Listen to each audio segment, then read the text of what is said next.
A destruição de Jericó foi uma das grandes demonstrações da ação divina na condução do povo hebreu pela Terra Prometida. Mas seria essa história verdadeira? As muralhas de Jericó realmente caíram conforme o relato bíblico?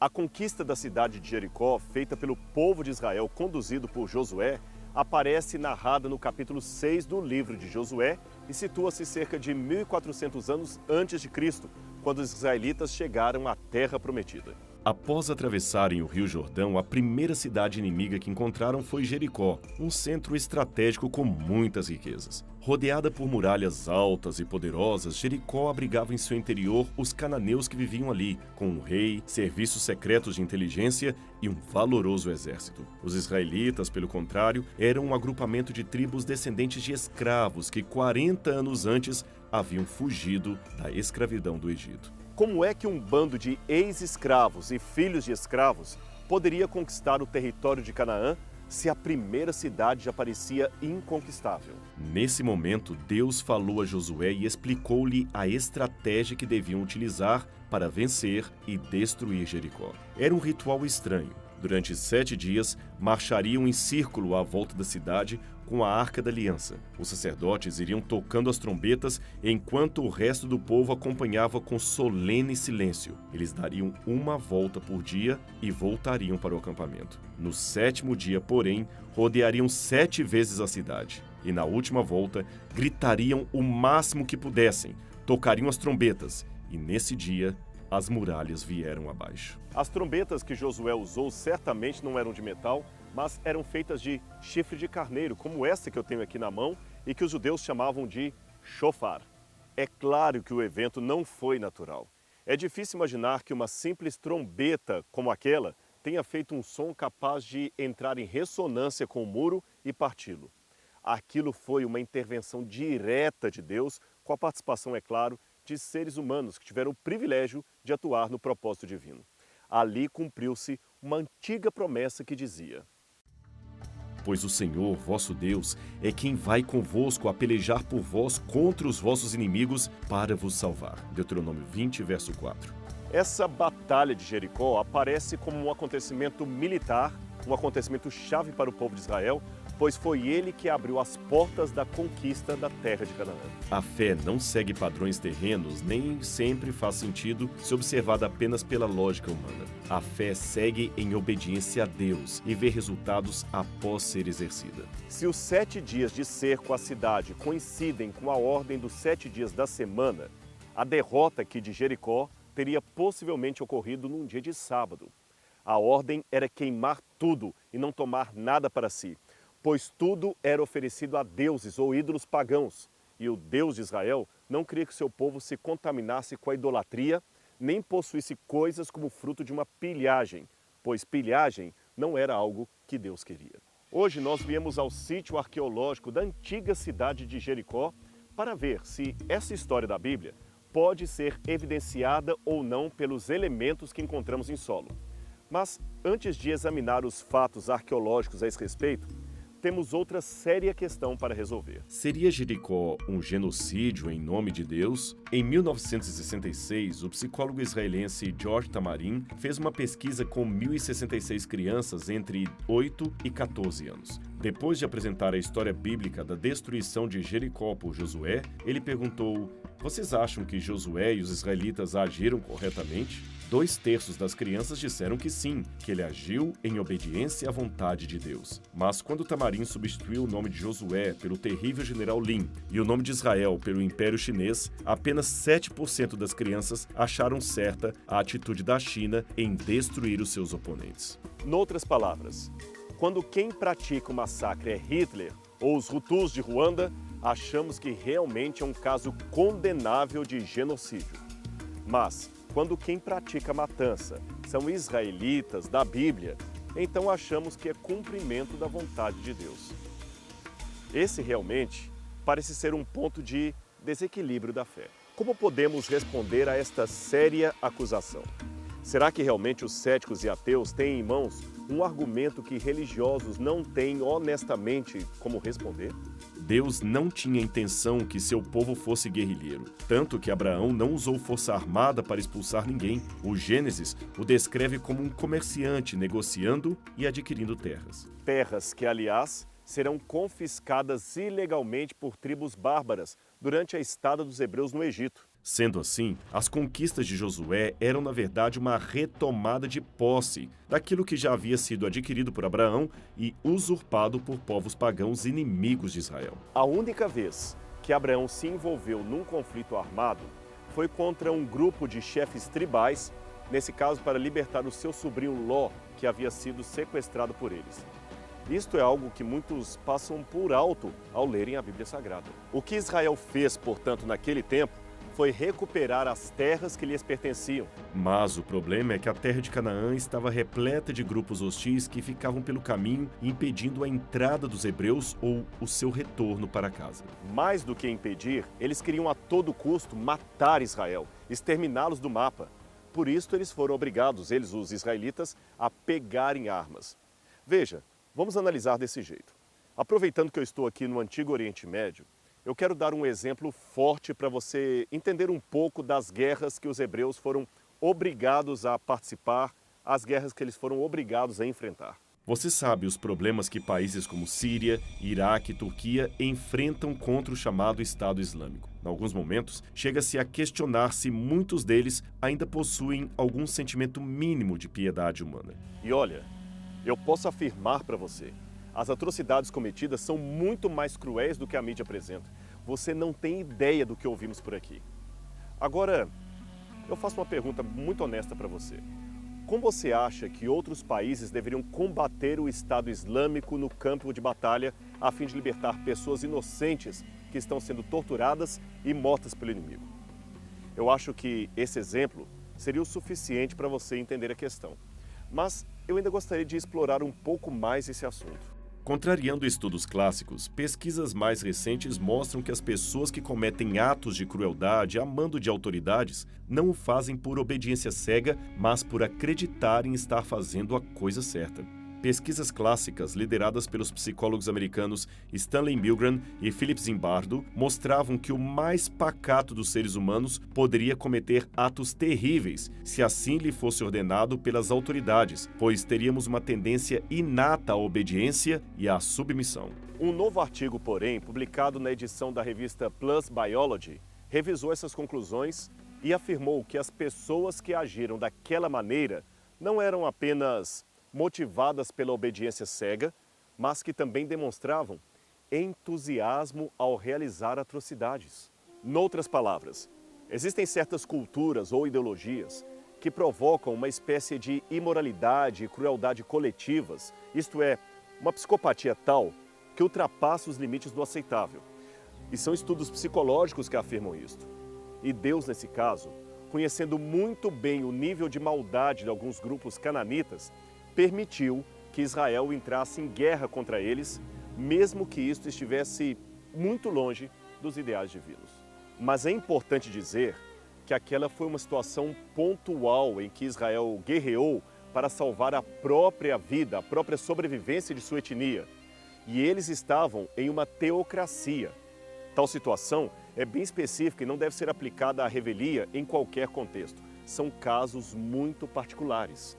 Entre as práticas comuns daqueles povos cananeus, aqueles que foram destruídos, estavam sacrifício de crianças em rituais religiosos, prática de orgias ritualísticas sazonais, onde jovens adolescentes eram violentadas e depois mortas por sacerdotes pagãos apenas para garantir a fertilidade da terra, e, finalmente, um desejo intenso de destruir o povo de Deus e apagá-los da face da terra.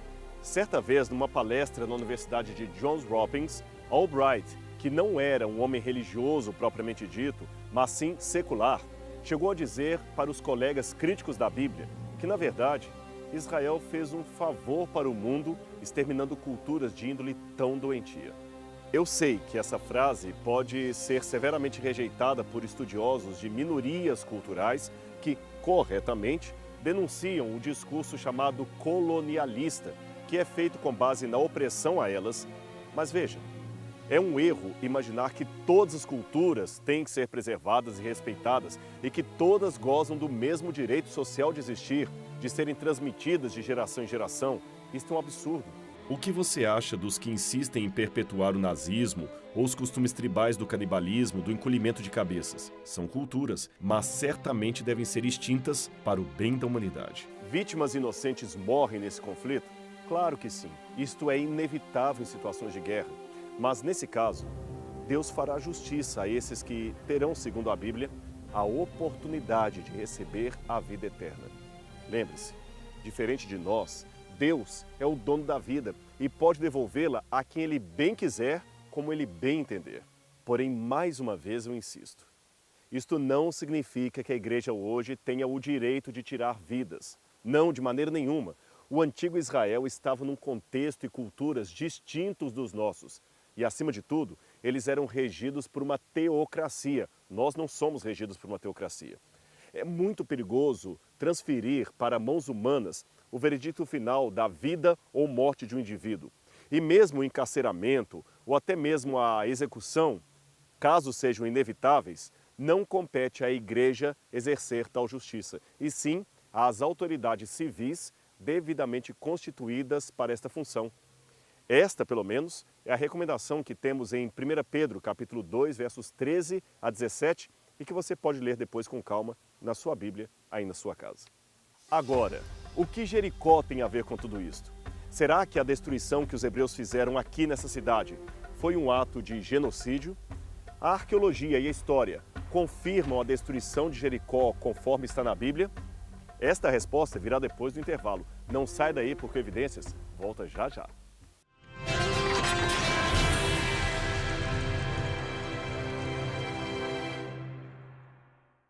Chega a ser engraçado, mas a primeira vez que Jericó foi visitada, ainda no século XIX, pelo explorador Edward Robinson, ela foi confundida como sendo uma colina de lixo e nada mais.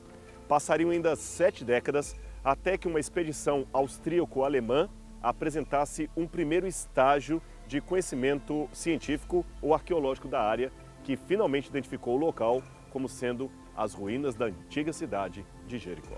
Em 1936, o arqueólogo britânico John Garstang realizou novas escavações no local e confirmou, a partir de um método de datação desenvolvido na época, que houve aqui uma destruição das muralhas por volta de 1400 a.C., o que concordava com a cronologia bíblica. Numa palavra, escreveu Garstang, por todos os detalhes materiais e pela data, a queda de Jericó teve lugar exatamente conforme a narrativa bíblica. Nossa demonstração reconhecemos limitada. Contudo, sobre o material observado, concluímos que as paredes caíram abaladas por um terremoto e a cidade foi destruída pelo fogo em cerca de 1400 a.C. Foi exatamente aqui embaixo que Garstang fez as escavações dele. O grande problema é que a colina mostrava uma estratigrafia muito complicada. Foram detectadas aqui, por exemplo, 18 camadas sobrepostas quase horizontalmente.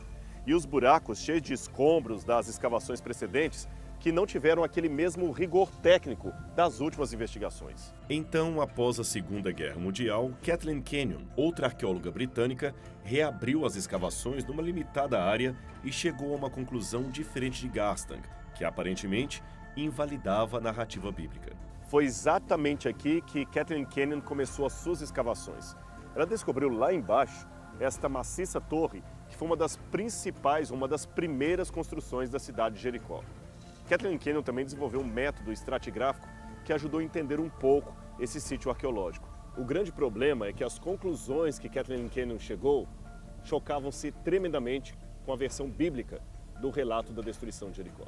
A cidade fora destruída e abandonada 150 anos antes de Josué. Logo, não havia nenhuma Jericó habitada nos dias da conquista israelita, e a história das muralhas caindo ao som de trombetas não passaria de lenda. Esse foi um argumento muito forte, usado até hoje pelos críticos, tanto em livros como artigos que pretendem desmentir o relato bíblico acerca da destruição de Jericó. Afinal de contas, ninguém tinha refeito os estudos de Kenyon. O que todos faziam era repetir as suas conclusões. Até que Bryant Wood, PhD em arqueologia sírio-palestiniense pela Universidade de Toronto, estudou as notas de Kenyon e refez os seus passos, chegando a uma outra conclusão. Garstang estava certo. Jericó fora destruída não em cerca de 1150 a.C., mas por volta de 1400, conforme a cronologia bíblica. Veja bem, deixe-me ver se consigo explicar isto de um modo mais simplificado, para que você veja qual o principal ponto de discordância entre Brian Wood e Kathleen Kenyon. Veja, é muito fácil encontrar aqui em Jericó restos de cerâmica de vários períodos. Eu tenho aqui fácil, olha, uma alça e uma borda de algum vaso antigo. Várias épocas estão representadas na cerâmica local. Veja, esses pedaços de cerâmica têm milhares de anos. Wood percebeu que Kenyon, além de escavar numa parte bastante reduzida do sítio, ficou por demais influenciada quando não encontrou aqui em Jericó um tipo de cerâmica cipriota comum do final do bronze e início do ferro.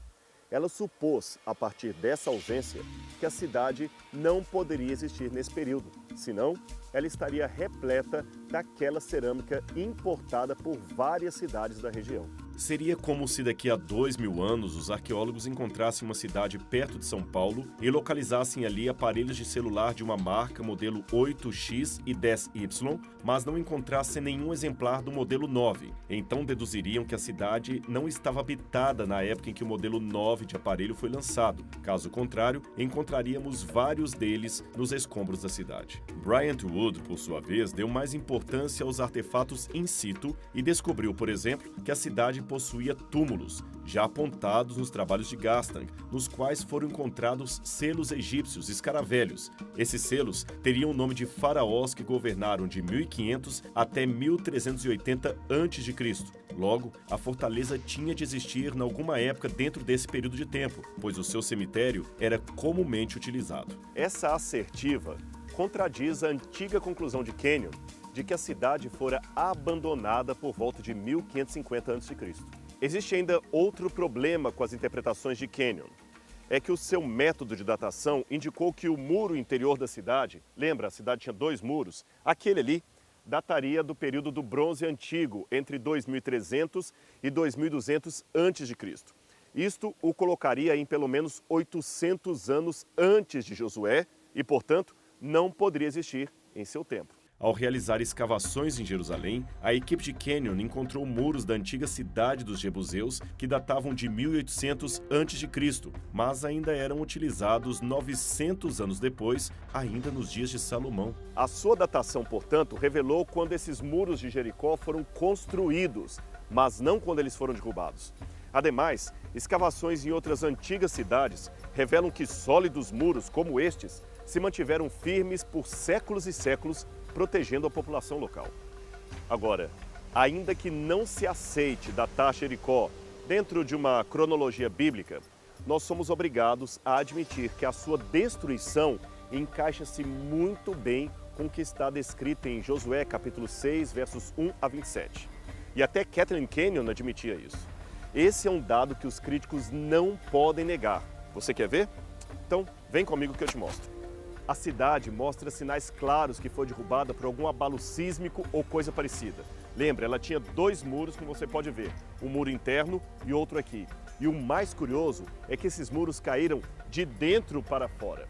Qualquer um pode ver nitidamente isso aqui. E o mais curioso é que se fosse apenas um terremoto, todos os muros da cidade poderiam ter caído, mas apenas esta parte aqui e mais uma outra lá atrás caíram.